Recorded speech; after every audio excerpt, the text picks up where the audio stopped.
Hace 4 años se comunicaban con la radio para darnos alguna información respecto de una primera función. Yo no recuerdo si era un grupo que se llamaba acá Azabache, en un espacio que habría, que era, y por este es el motivo, Cánica, espacio de arte. Kika Macaño era quien escribía para contarnos, a ver si podemos hacer difusión, y es quien coordina el espacio, lo dirige, y hoy viene para hablarnos del mismo, o sea, del espacio, y del aniversario, o a partir del aniversario que acaban de festejar hace unos días. Estamos hablando de Belgrano 249, es donde está el espacio.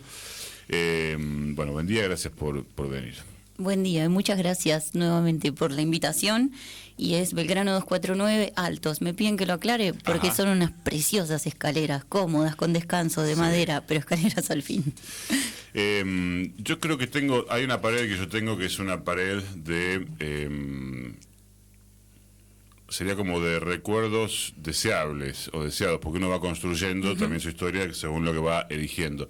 Y tengo en una tarjetita, siempre ha sido prolija, la coordinadora del espacio, y le ha metido onda para una tarjetita negra impresa, no me acuerdo si en color o no, pero con un material, papel con cierta densidad, que tiene un nombre, pero laminado. Gramaje. Bueno, un gramaje. Y lo he pegado ahí porque pensé en ese momento que un espacio de esas características, todavía sin escenario como el actual, sin todas las luminarias, venía a proponer una agenda artística con cierta preocupación por el contenido de esa agenda y no solo a recibir propuestas y a revolear un calendario.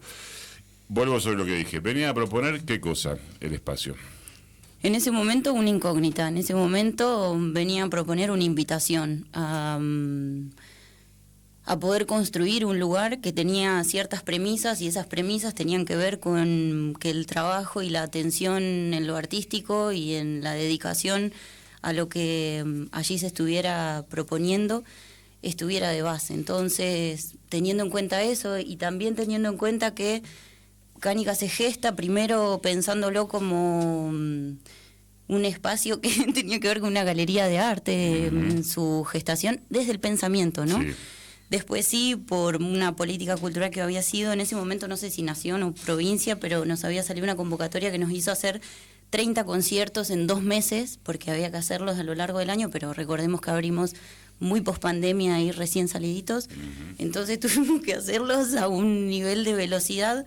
Y un poco lo que decías, que si bien teníamos postales para ese primer concierto, no teníamos luminarias, teníamos 2 reflectoritos, que tuve que averiguar cómo se llamaban, ir a los lugares de iluminación, y la otra de las premisas fue hacerlo con lo que tengamos, porque desde el pensamiento es muy difícil, a veces con la exigencia de lo que uno imagina o cómo le gustaría que sea, poder llegar a concretarlo y abrir las puertas, y en un momento dijimos, hay sillas, hay un espacio físico, hay un espacio, hay artistas que quieren venir, sí, en ese momento fueron dementes, igual que nosotros, eran de Buenos Aires, aquí estaba recibiéndolo Fiorella Gui y Julián Mancilla en ese primer evento, entonces ya hubo ahí una comunión y una apertura que le dio cierta impronta al lugar. Entonces, lo que ahí se estaba proponiendo a nivel musical era enorme y absolutamente conmovedor. Entonces, las luces eran suficientes, eran las que teníamos y lo fueron. Con el tiempo y en estos 4 años, bueno, pudimos y vamos pudiendo inventar distintas formas de hacer, siempre partiendo de lo que mencionaba hace un momento, de ese cuidado para con el artista, para con el espectador, quien sea que esté también de intermediario, quien sea que vaya a formarse, como poder hacer un seguimiento y una escucha atenta de qué es lo que allí va a suceder para que toda persona que esté habitándolo, puede ser de forma temporal, transitoria, ¿no? Una persona por ahí no permanece más de 2 horas en nuestro espacio, pero sí que tenga una experiencia relevante, conmovedora, significativa. El espacio se fue abriendo a distintas expresiones, hubo algunas de teatro. Se podría decir que centralmente es música, ¿no? Sí. también, sí. Y tiene que ver también un poco con esto que mencionabas de la técnica. El teatro también demanda una técnica muy específica. Entonces, un poco también fue por ese lado. Bueno, pero era un espacio de alguna manera faltante, porque muchas de las salas que hay en la ciudad están vinculadas al teatro. Los entrenamientos surgen a partir de trabajos de esta misma, de grupos de teatro. Esta misma me refiero al Centro Cultural La Panadería, donde está FM de la Calle. Precioso lugar. Y, pero vamos a mencionar, para después meternos o volver sobre el tema del proyecto, las actividades que fueron creciendo. Una milonga que es estable, los lunes, ¿no? Los lunes, sí, es estable con ciertas intermitencias, pero sí, los lunes, lunes por mes tenemos seguro. Algún sábado que nos queda libre, y esto, bueno, es una confidencia. Hacemos sábado, pero sí, es de forma estable y con la proyección de que también sea un espacio para la música en vivo, para que sea milonga con música en vivo. Recuperar esa tradición. Sería precioso, allí vamos. Qué bueno. Hay también un espacio de murga, ¿no? Los miércoles. Sí, de murga uruguaya, que ahora están preparando su espectáculo para fin de año. Es un taller coordinado por Fer Cuello, que toma ahí la impronta de la murga uruguaya, y ahí están ellos, sí, presentándose con cierta regularidad durante el año, mostrando cómo va ese proceso, y a fin de año, bueno, todos estaremos invitados a conocer cuál fue el producto, o bueno, que en fin y al cabo también será proceso de... ¿Y qué otras cosas están sosteniendo en este momento, además de las funciones, digamos? Y entró el folclore a la casa, y entró para quedarse, porque llegaron las peñas también, que tienen cierta regularidad, y los miércoles, los martes, obvio, los miércoles pasa murga, están los talleres también de folclore, que están bien nutridos, hay como un interés que es interesante en la ciudad sobre el folclore, teóricamente y desde la danza, desde la música. ¿Hay alguna presencia también de las artes visuales? Sí, también, sí. Afortunadamente este año tuvimos la posibilidad de recibir varios cuadros que están exhibidos de forma permanente ahora a través de un coleccionista que se llama Dante Haring, que es antes que coleccionista, antes que quien sea el que aporta estos cuadros, es un espectador estrella, le decimos, porque él viene a todo y es un apasionado de esto, de los lugares cuidados y con cierta dedicación, y él decide entonces poder aportar esto, que es darle a la sala la posibilidad de que las personas puedan recorrer visualizando diferentes paisajes, visualizando diferentes trabajos que son de pintores de aquí, de la ciudad, del país. Hay otros que son, no sé, hay uno que es italiano, de principios del siglo XX, mediados, otros más contemporáneos. Pero bueno, están ahí conviviendo y habitando la sala, y también le da una impronta que tiene que ver con un hogar, ¿no? Hay algo de la sorpresa que les provoca a las personas que van a otra cosa, porque no es una galería de arte donde uno va a ver y apreciar obras de arte.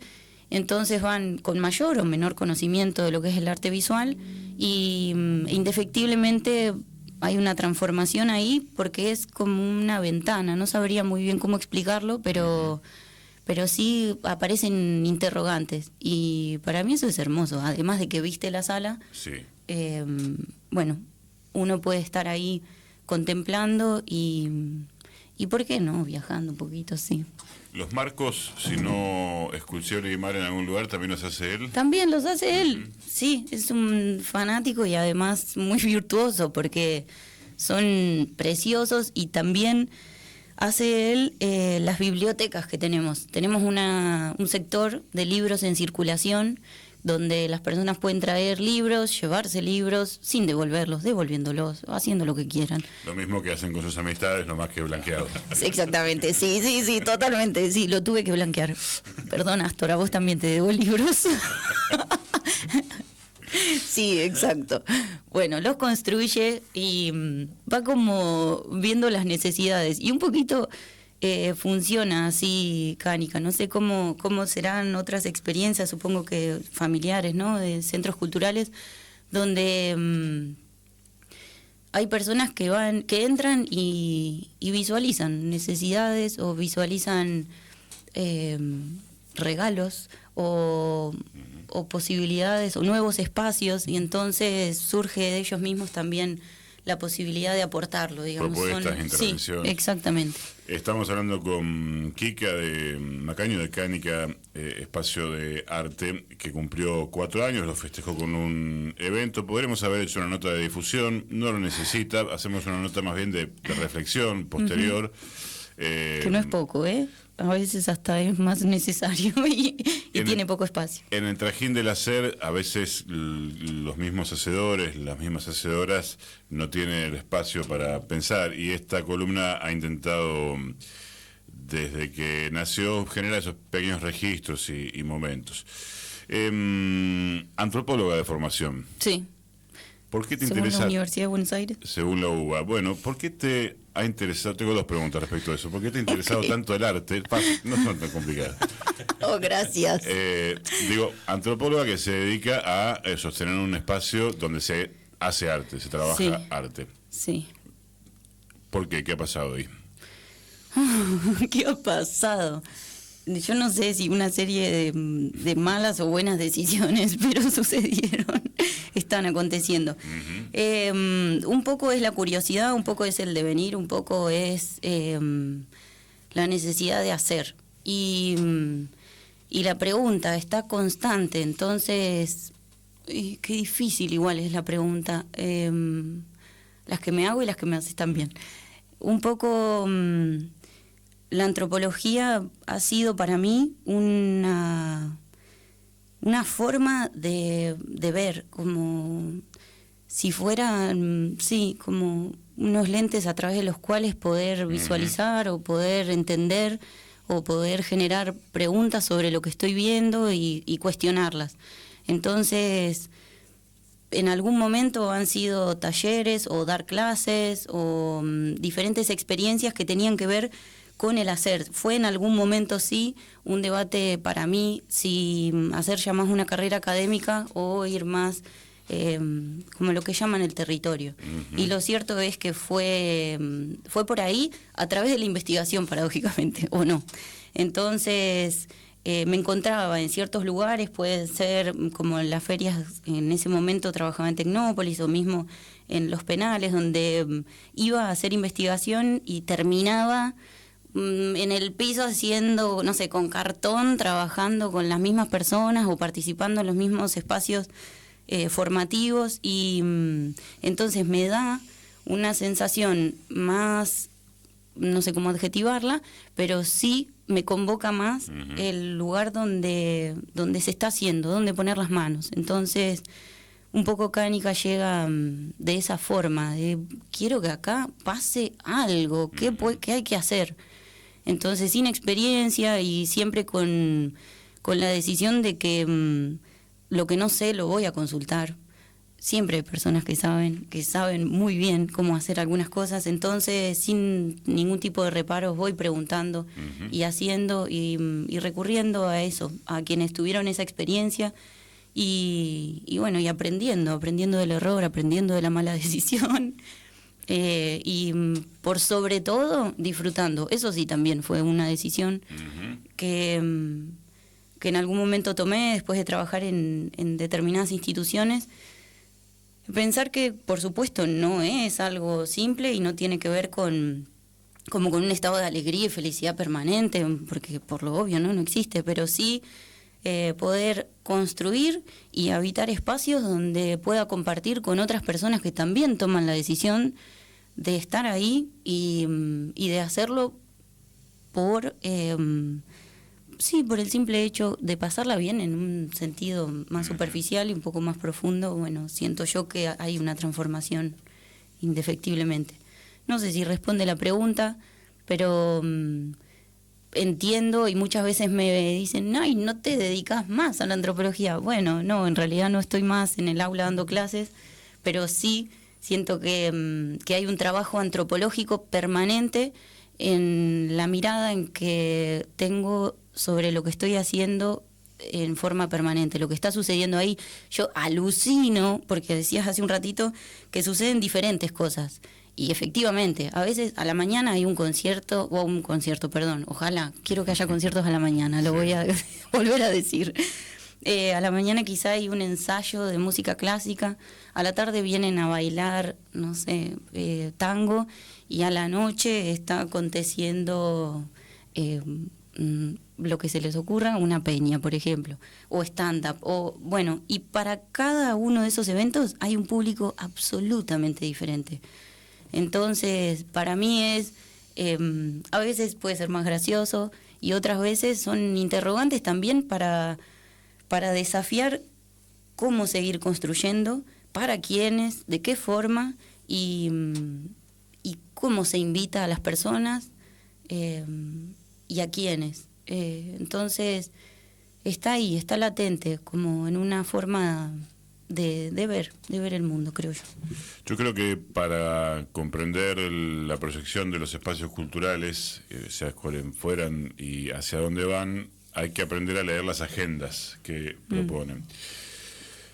Y haber introducido el tema antropológico o la antropología en la entrevista no tiene solo que ver con una nota biográfica tuya o de vos, sino respecto de que quien está en un espacio cultural y construye una agenda determinada accede a eso que podremos llamar humanidad, es decir, que hacen los seres humanos desde otro lugar. Si ustedes acceden al mundo a través de una interfaz que es un teléfono celular y ven las noticias, hoy ¿qué tendrían que estar pensando? ¿En comprar dólares?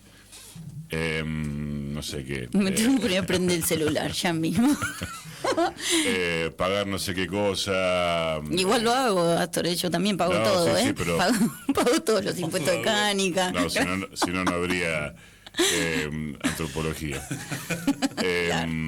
Pero hay personas que se ocupan de distintas maneras. Se levanta distinto, y por poner 3 personas que han venido, Juan Falú, Leo Maslía, Raúl Barbosa, que se fue pero se va de gira, se levanta pensando en otras cosas, en una canción que no terminó de componer, en el problema de la tradición en la Argentina. Después voy a pagar los impuestos también, porque si no lo echan de la casa, pero quiero decir, ocupa centralmente, es una forma de ser humano diferente a la que propone el sistema en su conjunto, e incluso la progresía, que está pensando todos los días en el dólar, en esto, en lo otro, ¿no?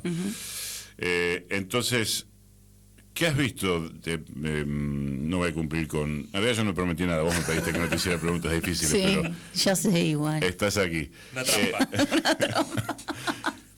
Me interesa mucho qué podés pensar respecto de, estando en un espacio donde te vinculás constantemente con personas de aquí y de otros lares que viven su vida con esas preocupaciones, con la preocupación de la belleza, de la humanidad, de cierta sensualidad, sensibilidad.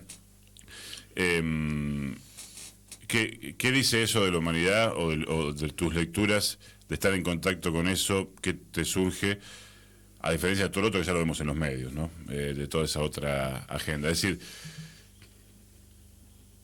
voy a hacerlo más fácil. Hay otras formas de pensar, de sentir, de existir, que no sean las que nos proponen de manera sistémica desde el sistema, ¿no?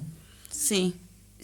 Y siento yo que por lo que he observado en estas personas, las que nombraste, y muchas otras también, que es la simpleza, es la tranquilidad, como van andando.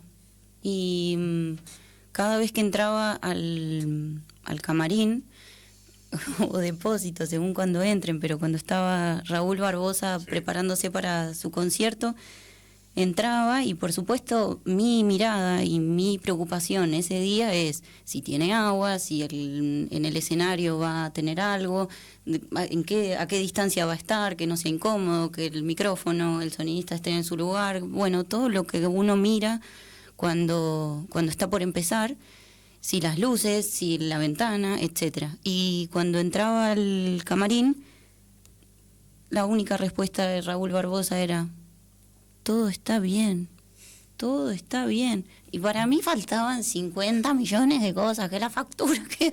Bueno, y de las facturas de comer, ¿no? Las otras. Y eso ha sido una constante que a mí me ubica en un lugar también, porque son personas admiradas profundamente, de un recorrido que a mí de alguna forma me intimida, como pensar, hay artistas que han venido, Inés Cuello, que ha venido la semana siguiente a tocar en el Teatro Colón. Digo, ahí está tocando en la sala. No teníamos todavía el escenario, ni sí, el piano precioso y afinado.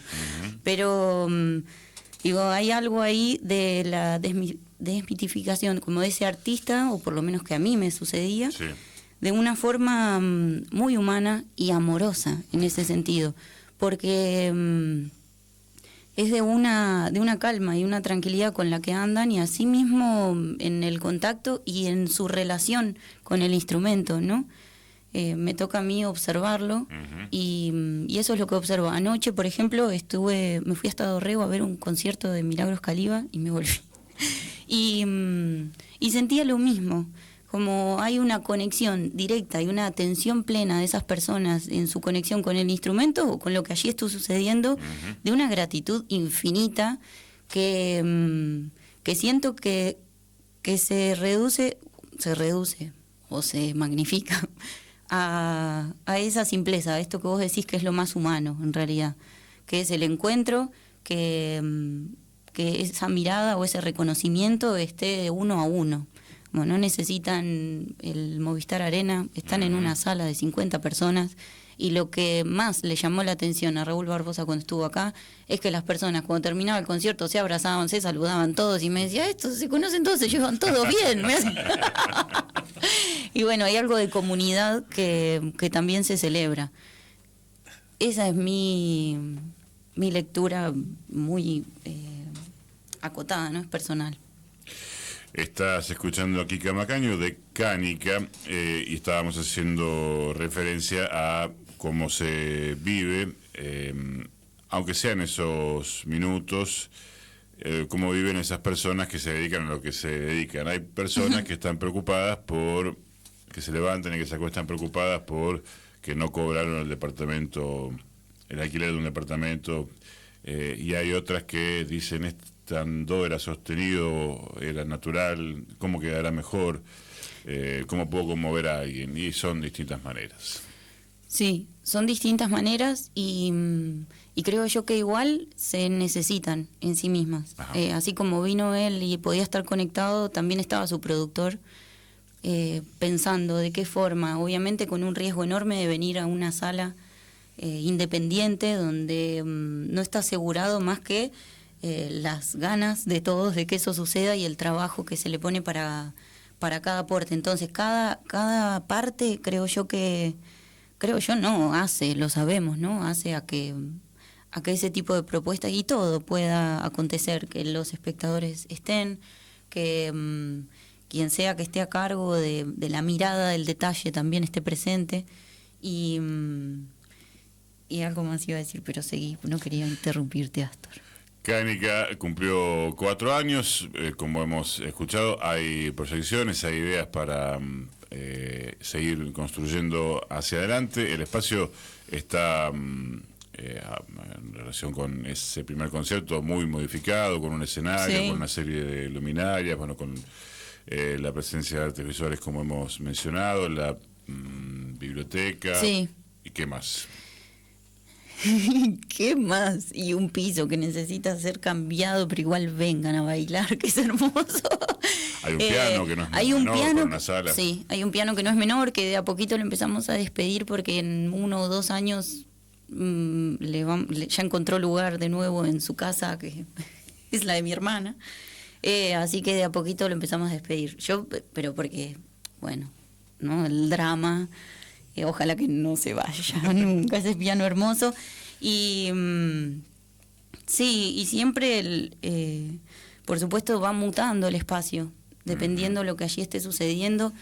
Entonces sí, lo podemos describir, pero lo cierto es que si van un día a una milonga o van otro día a ver un concierto, teatral, incluso una propuesta teatral, claro, va a ser bien diferente. Sí. Muy bien. Quien quiera aportar de alguna manera al espacio, que también requiere su sostenimiento material, más allá de todo esto, o no más allá, con todo esto que hemos hablado, para que ocurran las cosas, tiene que haber cosas. Cosas son entes también, seres humanos. Bueno. ¿Cómo pueden acercarse, colaborar, proponer, quienes quieran participar, además de ir y pagar las entradas, ¿no? Sí, pueden, por supuesto, siempre entrar en contacto por Instagram, que es @canica, con K, las 2 veces, .espacio de arte, y si no, nos dicen, hablo yo, me mandan un mensajito al 291-566-1013 y respondo. A veces me dicen, ¿seguís siendo Kika? Sí, sigo siendo yo. Son preguntas rarísimas, pero bueno. ¿Algo que quieras agregar como cierre a futuro del espacio, de lo que nos hemos charlado? No, sí, por supuesto, agradecerle siempre, porque los medios de difusión son una parte importante para nosotros, porque muchas veces llegan, se sorprenden, porque mencionaba lo de las escaleras, por supuesto, para que sepan que existen, pero también porque suele pasar desapercibido en esa cuadra de Belgrano al 200, incluso teniendo el cartelito y todo, me dicen, me pasé, no me di cuenta, y cuando suben genera hoy una sorpresa y un asombro que es muy hermoso de ver, ir con alguien que va por primera vez, lo que le sucede cuando ve esa amplitud después de subir. Así que la visibilización, la comunicación y la posibilidad también de reflexionar, que como decías, no es algo tan común para quienes estamos como en la urgencia y en el resolver. Ahora ya estamos pensando, mientras sucede algo, estamos resolviendo en realidad lo de la semana siguiente o lo del año que viene en algunos casos. Así que para mí, agradecerles por el trabajo cotidiano de ustedes, por convocarnos siempre y por hacerme pensar. Gracias. Kika Macaños, a quien han escuchado de Canica, espacio de arte, o pueden pensarlo también cuando suben la escalera como una cajita de magia a donde se puede ingresar. Decía Gerardo Castillo que él entraba en la noche no como un espacio en el tiempo, sino como un, no como un momento en el tiempo, sino como entrar en un momento en el espacio. Entraba en la noche como quien abre una puerta. Bueno, ahí se entra a otra forma de habitar la humanidad, por eso es como una especie de cajita de magia.